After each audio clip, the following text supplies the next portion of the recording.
Hi, good morning. This is day 80 of the Daily Spark questions. And this one says, what assumptions about selfhood feel obvious but dissolve under examination?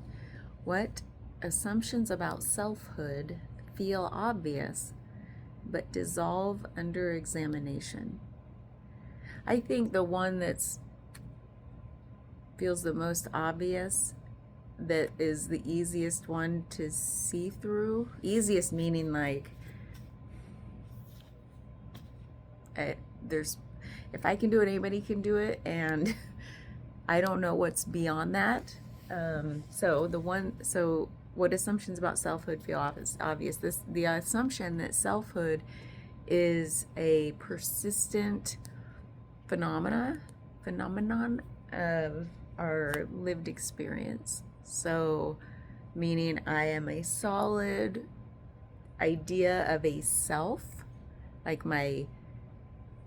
there's this identity that feels persistent through time, that has this solidity to it in terms of it was there yesterday, it's here now, it will be here tomorrow. It's the thing that I attach all of my preferences to, my personality, which is expression of preferences, and affect. And it's like this thing that feels like, oh, I wake up as me. I go to sleep as me. The next day, I have no worries that I'm going to wake up as me. and so there's that persistent aspect to this thing I call me, that has like a perspective, a point of view in the world that informs every belief I have and action I take, and even what I find funny and not funny. It's like all the things that I can look at and say, oh, these are my likes and dislikes. This is kind of how I am in the world. And that feels like a me that's persistent through time. It's one of those things that's like, you don't have to describe it. And I think we all understand, like, oh yeah, I have a self. It's who I am. It's who I take myself to be. It's who I identify as. So, to me, that's an assumption that feels pretty obvious, but it dissolves under examination, under closer inspection. I think when I said, if I can do it, anybody can do it, like there's a simple thing where you can just look and say, like peel away everything and say, like, you could say, where is it in me? Like, can you pinpoint the self when you examine, like zoom in on any one attribute that you call, oh, that's me, I identify with that or as that. Zoom in on it, and where is it? It just like disappears. It's all an illusion. You could also do an exercise of subtraction, which is fun, where you're like, well, you identify, like list out the attributes that make you you, as many as you can think of, and then take each one away. And then you're like, am I still me? Am I still me? Am I still me? Well, what's left when all of those attributes are gone? It's like you're just this sort of like abstract awareness, you know, and it doesn't have a past. Like, you strip away every memory, everything that's ever happened to you, every experience. You're still here in a body breathing, right? You didn't just die or eke out of existence because you stripped away every conceptual attribute of yourself. So I think that's fun to play with, is like, I like to do that with objects too, just as a side note. Like, at what point, if I were to deconstruct this chair, would it stop being a chair? And that's how you can play with the formless existence of things. If I take off one leg, is it still a chair? If I take off two legs, if I take off all the legs, is it still a chair? If I take off the upholstery, is it still a chair? Like, at what specific point Does it stop existing as a chair? I think it's fun. So I think that under close examination, we can realize that the like these labels we put on things, and even the label of a self that we put on ourself, on our awareness, is like this. It feels like it trying to make sense of the world, trying to pin things down to understand them. And it's kind of all in the name of efficiency. Like, I don't want to have to consider this chair every time I look at it. Like, oh God, what do I use that for? What's it here for? What do I do with it? It's like chair, sit. There are other uses, but it's like the meaning we give things is totally from our point of view. You may give this chair a different meaning than I give this chair. For me, yeah, it's for sitting a little more comfortably than other places. Because I have all kinds of different chairs. And you might be like, no, it's for sleeping. It's more like a bed. you know, who's to say? But each one of us gives the meaning to these things around us, and we give ourselves meaning by saying, I identify as somebody who prefers peace in the world over conflict. And I deeply identify with that. And then that informs so much of how I move through the world, perhaps. So it's like, that's just an example. And it's like, yeah, but is that really what's beyond that? Could you change your mind?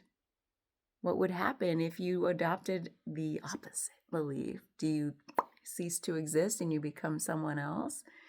And it's like, what still is underneath? All of attributes are meant to change. They're like, I think of like computer science, It's like they are kind of the information that gives something like a texture in a way, So it's like, oh, I kind of know what that person's about, because I could see that they identify with these certain attributes, and now I kind of know what to expect from them. I kind of can predict some of their thoughts and behaviors that might happen, and that's all in the name of like trying to pin each other down. What happens when we go through the world without really claiming? That's what I think selfing is all about. I like the word selfing, like, oh, I am selfing again. That's happening, That's fun. But like, okay, well, like what happens when we stop selfing in the world? It throws people off, doesn't it? Have you tried it where you just like don't state a preference, when people are talking about preferences, or like even if you're someone like this is what I tend to do, is like I just kind of see things from a lot of different sides, because to me that's more interesting than having just one firm locking things down, because I know I'll change my mind. Then as soon as I state a preference, I'm changing my mind. And so sometimes it's fun to like, some people call it playing devil's advocate, but it's like, it's more than that to me. It's like really truly trying to kind of see, like, I think of things in spectrum sometimes, like where does this preference, it's almost like the abstraction thing, when does something stop becoming a chair? Where does this preference on a spectrum from this side to that side, like opposites, where does it stop becoming, where does it and start becoming something else? And that's where I think paradox is like some of the deepest truths, is when you can find that both, it's like on a spectrum, because it's all true. It's all true. There's no definitive line where something stops being one thing and starts being another. In some way, both things are true at the same time. And in some way, both things are probably not true at the same time. And so I know I'm getting a little abstract, but this I love to think about this stuff. And not just about a self, but about everything that feels solid in my experience. It's just like, it's wild when you kind of look around and kind of inquire into everything that you feel like would be interesting to inquire into, especially people, because it's like we put on these identities, to move through the world. Who's to say you have to like have the same identity you put on yesterday? I change clothes every day. It doesn't look like it because I'm about ready to just buy the same shirt for every day of the week to wear to work. I'm tired of choosing, but you know what I mean? We put on different clothes like every day, different clothes every day. Why don't we adopt different personality traits every day? Let's try this on for size. This will be fun. And that's, I think, in the very few times I've tried it, it's been very illuminating. Like, whoa, it's fun, and it breaks me open, and it's very healing in a way. It's very liberating, because a lot of our selfing, going back to this, our selfhood is based in old conditioning that has developed into repeating patterned behaviors, all in service of something that happened a long time ago to us, or was conditioned into us. It's just like, and then we get into some adulthood, and it's like we do experiment and try things on, and it's like little course correcting all through life. Like, ooh, I ventured too far that way and then I didn't feel good. If you're one for self exploration, then you do some course correcting your whole life, and then you're like, well, how'd I get here? What is this? And then sometimes, and maybe it's called a midlife crisis, we're like, what the fuck happened? Blow it all up, start over. That can be fun, because by that point, hopefully, we're noticing, like, I just want to know who I am at the deepest levels, not this superficial attribute stuff. Like, I can try on this sense of humor today, I can try on these preferences, but it's not the core of who I am. So what is that core of who I am? And that's, I think, also many layers and fun to explore, all the way down to just like the formless awareness.